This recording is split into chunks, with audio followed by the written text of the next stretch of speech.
I'm Leo Walder for Kit Guru, and this is Phanteks Pro M glass. It is exactly the same as the original Phanteks Pro M, except it has a full glass side panel. And for that matter, it's exactly the same as the acrylic model, which had a full acrylic side panel, except they've replaced it with glass in this model. I didn't review the acrylic, and that's because I made a terrible mistake at Computex 2016 when I was speaking to Phanteks, and I saw the acrylic version in, as it happens, titanium green, and they were showing it off alongside the Evolve ATX glass, and I said, well, how difficult would it be to put that glass panel on this one? They said, funnily enough, we're looking at doing it precisely that thing. It's really easy. It's the same panel. It uses the same mounting mechanism, 4 studs with 4 sort of cap nuts. So we're thinking of changing over. I said, this is brilliant. And soon after Computex, an acrylic turned up for review, and I didn't get round to it because the glass was promised and promised and promised, and has finally arrived. I don't know why it's taken so long for the glass to get here, but here it is. To my eye, it's a dead simple piece of manufacturing. Instead of acrylic, you have glass. There's clearly something more complex about it than that, though. Anyway, there are acrylic Pro M's in the supply chain. They're being phased out. They'll be replaced with glass because the difference in pricing is next to nothing. I believe about $10, and that was the reason why the acrylic made little sense to me. If you can have a glass rather than acrylic, you'll have glass.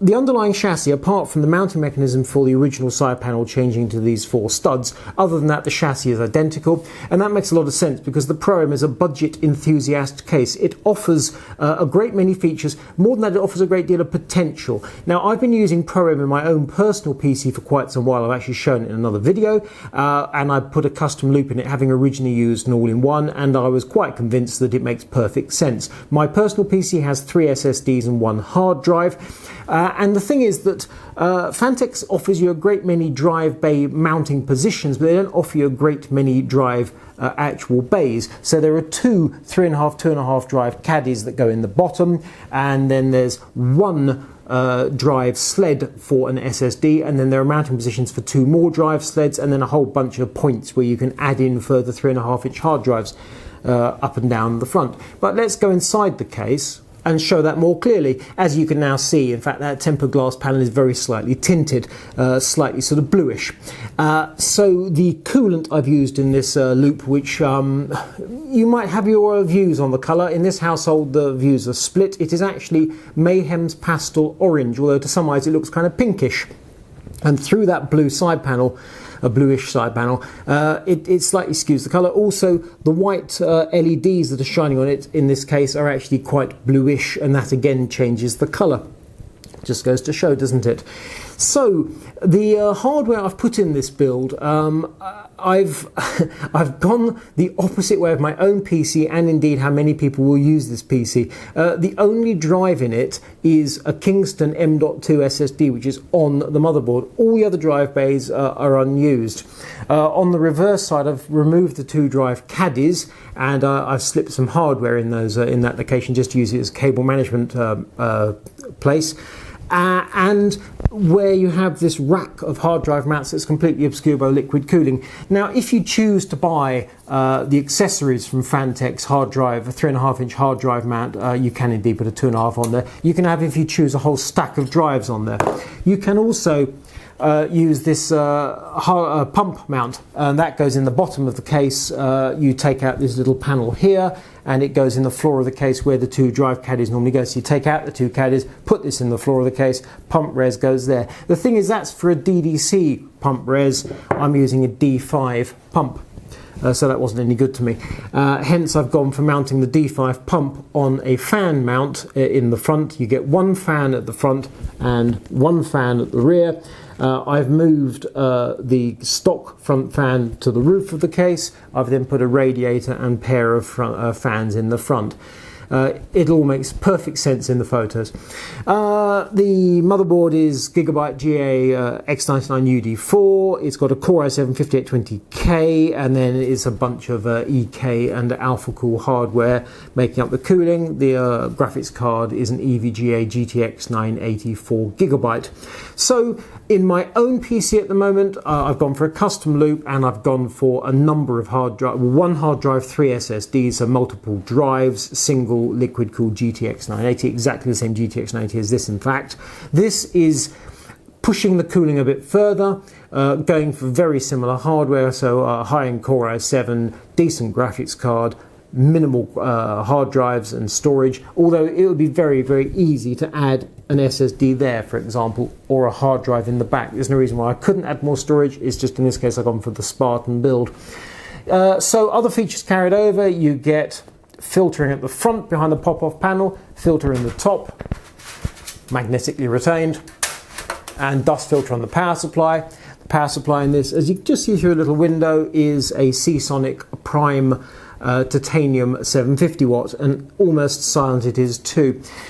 The lights you can see are controlled by a Phobia lighting controller, and I've got an NZXT Grid Plus fan controller stuck in the rear, which you can see in the photos. I've rather crudely lashed that in place with the cable tie, just because it was just I wanted to have it on show rather than just sticking it completely out of sight. I could have tucked it away in front of the power supply, but chose not to do that. So here's the thing. Pro M has not changed since they launched it, apart from the addition of a glass panel, which in a way sounds fairly rotten.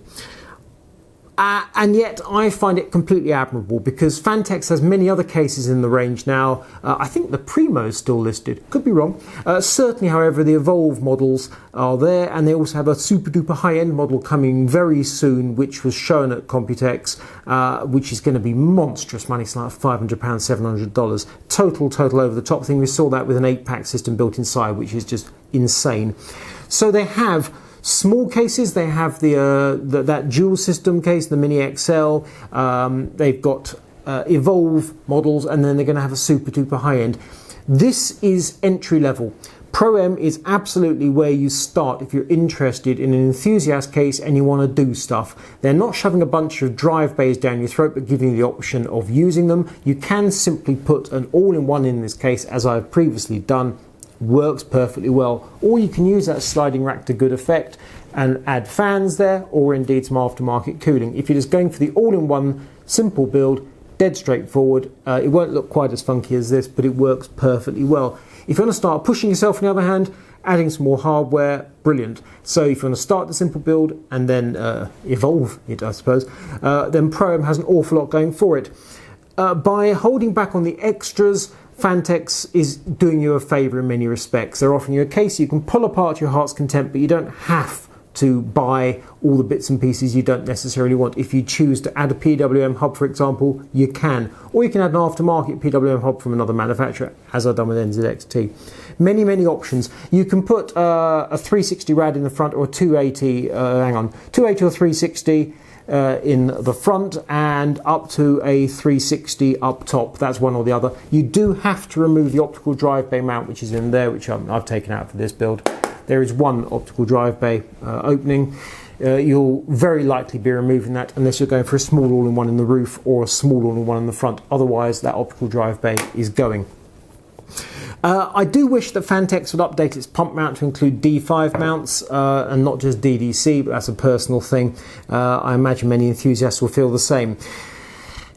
Everything about this case, everything about this case I like. The build quality is excellent. One of the very few criticisms with the original Pro M was that the side panel was a bit flexy. The window wasn't the greatest, and the panel was quite flexy because obviously cut a chunk of steel out to put the window in its place. This glass, it's on the floor of course. The glass panel is obviously rigid, and it makes the PC feel really solid. It obviously adds a bit of weight, but that's a mere detail. But the glass panel is excellent. If it was clear, I think I may prefer it slightly to the blue tint, but that's a detail. But as things stand, I think this is superb. The lighting I've added in, obviously that's a personal choice. If you're using a case like this without lighting, you're missing a trick. Phanteks does offer lighting in some of its models, not in Pro M. Its budget are keeping down the price. I understand this entirely. UK currency at the moment is in the doldrums. We're having a terrible time here. So this case is a few pence under £85, including VAT. I'm sure in other markets more like $85. That's our problem, not yours. So the new Phanteks Pro M is almost exactly the same as the previous Phanteks Pro M, except it has a tempered glass panel, which is absolutely superb and makes this case a must-buy for the enthusiast. If you like this review, thumbs up. If you don't, thumbs down. Leave us a comment, tell me where I'm right or tell me where I'm wrong. Either is possible. If you want more videos from Kit Guru, click to subscribe. I'm Leo Warder for Kit Guru. This is Phanteks Pro M Glass.